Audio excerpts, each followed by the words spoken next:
So, gasket scraped,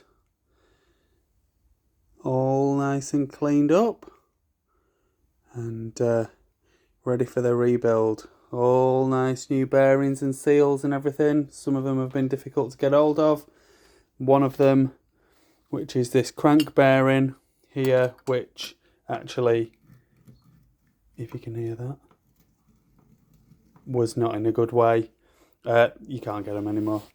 So you can see it's got a step in it, and this retaining plate fits into that step.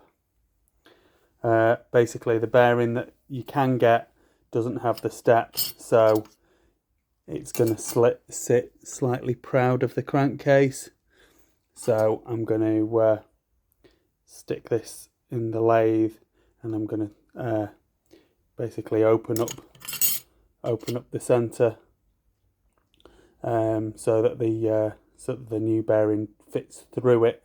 So it's not going to retain the bearing as such, but it is going to help set the crank in position. So that's going to be the next job, but that's going to be for tomorrow morning.